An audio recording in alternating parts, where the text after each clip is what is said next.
Assalamualaikum dan selamat sejahtera kepada Puan Wadiah dan rakan-rakan sekalian. Hari ini kumpulan kami akan membentangkan mengenai tajuk 6 iaitu Workplace, Environment and Economics. Nama saya Muhammad Chandra Syahri, 21 DKM 21F 015. Nama saya Darian Martin bin Darius. Nombor metrik saya ialah 11 DKM 21F1 053. Para anak di rumah kami, nombor metrik 11 DKM 21F 1005. Nama saya Daniel Fitri bin Abdul Aziz. Nombor metrik saya 11 DKM 1F 060. In the equality and story level, based on the picture, we will see that fewer people getting closer in the body side. That will cause a good indoor air quality in the body side. Besides that, there has window and air ventilator to help circulate the air. The most common respiration system is the first workers passport. This will result in poor respiratory level, lightning and light. The lightning in the countryside is lit because all places are well lit. As a result, we have a good sightliness. We can avoid for harm focus such as fell off and quick. Temperature and humidity in the foundry site. The foundry is inherently hazardous. Its primary activity is melting metal, which frequently requires temperatures in excess of 2600 degrees Fahrenheit or 1425 Celsius. To give that number some context, any water that comes into contact with an active furnace instantaneously expands to 1600 times its original volume. Charging a furnace with even slightly damp metal is enough to cause a catastrophic steam explosion.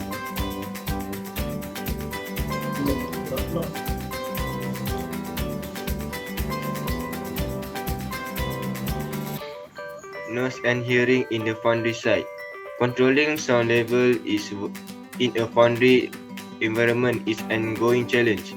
According to American Foundry Society, hearing loss has affected over 22 million people in the United States, with industrial exposure leading the list of causes at 20%. Out of industrial exposure, the rate of hearing loss caused by foundry environment is roughly 3 times greater than in private manufacturing. Long-term unprotected exposure to high level of noise can lead to tinnitus and permanent hearing loss, making it difficult to communicate and hear important safety signals. There are few causes noise in the foundry site. Shakeout, vibratory or rotary, 105 to 115 dBA. Second, short blast, 100 to 110 dBA. Casting and sprue handling via conveyors and feeders, 95 to 115 dBA. Lastly, cast grinding, 92 to 115 dBA. Ways to prevent. Personal protective equipment or PPE may seem like a decent solution to noise exposure. However, in a study by NIOSH, PPE has been found to be the least effective. Many claim that PPE interfere with the ability to hear communication from co-workers. However, it has been proven that vocal interpretation actually increases in loud environment with the use of PPE. Administrative control, as it include completely regulating employees away from harmful noises or the less effective shortening or their shift to reduce exposure.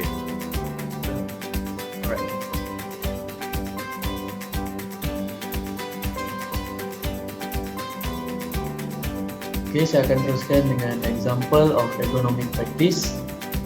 Okay, kat sini dia ada satu carta alih di mana macam mana cara-cara economic practice tu berjalan lah mengikut peta ahli ni. Okay, mula-mula kita ada gather data dengan apa tu foundry on site visit, DBLS, Osha, Liberty, Mutual. Dan kita ada identified economic risk factor plus economic principles. Next ada develop training materials, which is half day for all employees and full day for managers or etc. So untuk gather data, untuk boleh tengok dekat sini ada foundry on site visit. Okay, ni contoh contoh dia kita ada di mana kalau kita nak buat kita nak buat visit, kita kena ada trip kita apa, host organisation, bila masa dia, location kat mana. Lepas tu kita ada susun atur dia, travel management. Lepas tu kita ada site photos and note taking, di mana kita kena tulis, kita kena take note apa benda semua yang kekurangan dan gambar lah, supaya kita boleh buat report. Dan kita ada field trip grading. Okay, seterusnya ni adalah contoh sebelah ni adalah gambar di mana untuk DBLS, Osha dengan Liberty Mutual. Okay, next, identified economic risk factor. Risk: high mental job demands, job control, work stress and training, the lack of effective communication in the OR, exposure to violence, physical strain, pain, fatigue, delays, skill performance, surgical complications, physiological load of work, human reliability, job dissatisfaction, conflicting between nurses, waiting on work from other nurses, limited time to finish job, support from college and supervisors, human-computer interaction, and low control or low ability to influence decision making. Okay, the recommendations is ensure that nurse directors are aware that supporting nurses' health and well-being is a central part of their role, by including it in nurses' job descriptions and emphasizing it during recruitment. Develop policies to support the workplace culture, such as respect for work-life balance. Promote leadership that supports the health and well-being of workers. Encourage nurses to actively seek their contribution in decision-making. Create a supportive environment that enables workers to be proactive.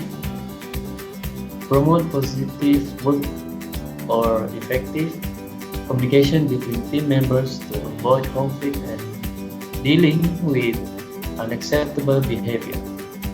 Prevent violence. Create physical activity and exercise programs. Lumbar stabilization exercises, fitness training, and strength training. Educate about crisis and stress management, time management, warning on entry and exit time. Ensure nurses feel valued and trusted by the organization by offering support and training to help them feel competent and promoting team working and a sense of community. Okay, so next.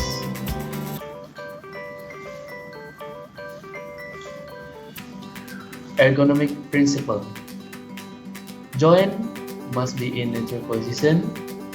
Description: in the neutral position in the muscles and ligaments which span and the joint are strengthened to the least possible extent. Keep work close to the body. If the work is too far from the body, the arms will be outstretched and the tongue bent over forwards. Avoid bending forward. The upper part of the body of an adult weighs about 40 kg on average. The further the trunk is bent forward, the harder it is for the muscles and ligaments of the back to maintain the upper body in balance. A twist trunk trains the back. Twisted posture of the trunk causes undesirable stress to the spine. Alternate posture and as well as movements. No posture or movement should be maintained for a long period of time.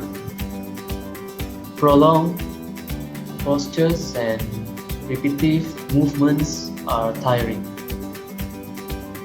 Avoid excessive reaches. It is necessary to limit the extent of forward and sideways reach to avoid having to bend over or twist the trunk. Avoid carrying out tasks above shoulder level. The hands and elbows should be well below shoulder level when carrying out a task. Limit the weight of a load that is big. There are guidance weight limits for both males or females detailed in Figure 2 of this book. Use mechanical aids. Many lifting accessories are available to help lift and move loads. Avoid carrying loads with one hand. When only one hand is used to carry a load, the body is subject to stress mechanically. Use transport accessories. There are a large number of accessories such as roller, conveyors, conveyor belts, trolleys, and mobilizing platforms, which is eliminate or reduce manual handling. Develop training materials. How to develop training materials? Step 1. Identify the objective of the training program. Set a goal to guide lab managers how to access and navigate various software programs. Step 2. Develop a training plan. A plan is an overview or outline of how training will be approached. It typically includes the training program, schedule, key learning objectives, and a list of available sources. Step 3. Create a list of necessary training materials. For example, a participant in a software training program may need hands-on access to the software, screenshots of more complicated software elements, and a training manual that details software features in a step-by-step fashion. Step 4.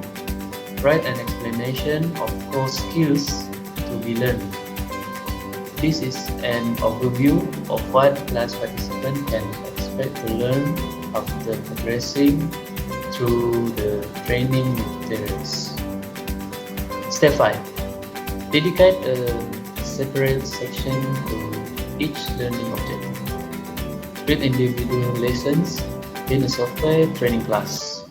If the main objective is to teach occupational trainers how to navigate instruction software, each lesson might focus on a different objective.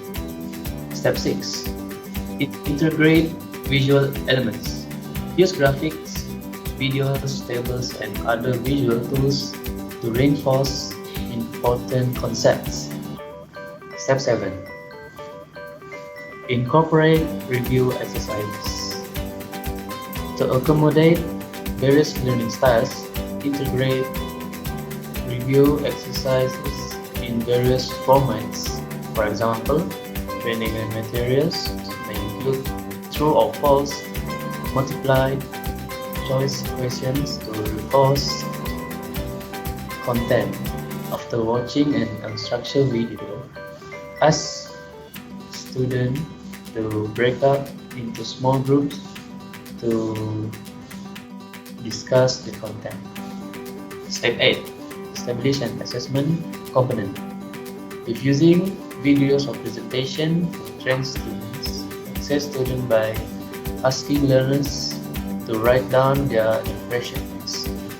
When creating a training workbook, knowledge may be accessed through the use of quizzes.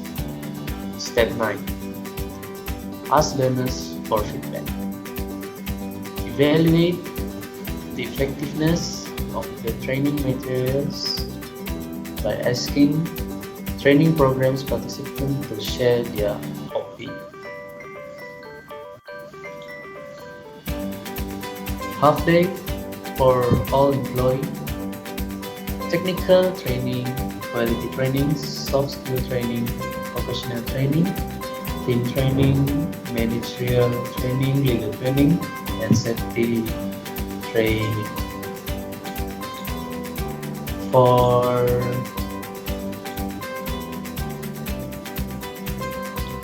employer full day, instructor lead training, e-learning, simulation employee training, hands-on training, coaching or mentoring, lectures, group discussions and activities, role-playing, management-specific activities, and case studies or required reading. Example of workplace health risks involved with segmental vibration, heat stress, cold stress, and whole body vibration. Segmental vibration definition.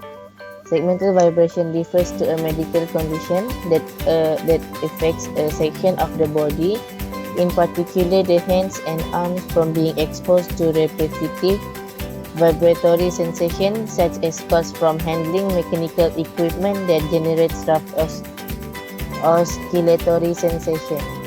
Segmental vibration. Segmental of body such as hand transmitted vibration, known as hand-arm vibration or HAV. Example, chipping tools, jackhammers, grinders who use hand vibrating tools. Symptoms of vibrating syndrome.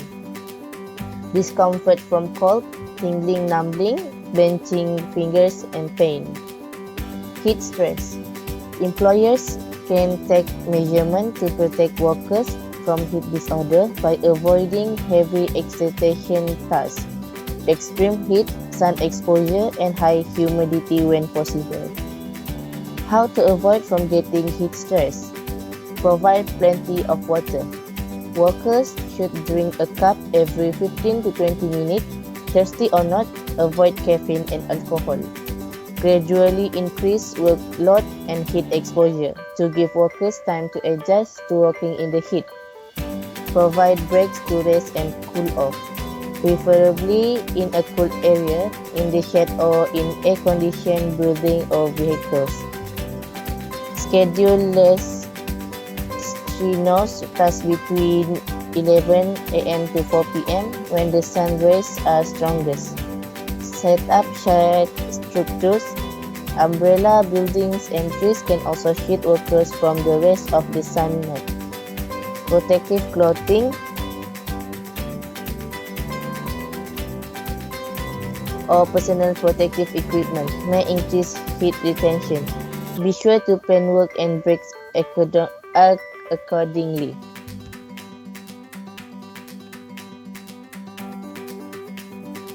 Wait, tak boleh gerak lagi. Make sure outdoors workers wear light, loose-fitting clothing, UV-rated sunglasses, and a wide brim hat.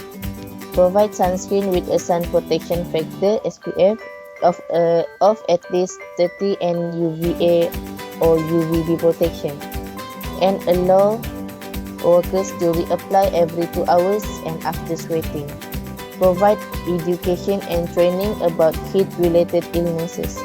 People are generally unable to notice their own heat stress-related symptoms and depends on their co-workers' ability to recognize heat symptoms and seek timely first aid and medical help. Effect of heat stress: increased irritability, loss of concentration and ability to do mental tasks, loss of ability to do skill tasks or heavy work, nausea, hot, dry skin. Whole body vibration caused by poorly designed or poorly maintained vehicles, platforms or machinery makers or exacerbate other health such as lower back pain, damage to vertebrae and disc ligaments loosened from shaking, motion sickness, bone damage, varicose veins or heart condition, variation in blood pressure from vibration, stomach and digestive condition, respiratory, endocrine and metabolic changes. Impairment of vision, balance or both, reductive organ damage. The longer a worker is exposed to WBB, the greater the risk of health effect and muscular disorder. Thank you.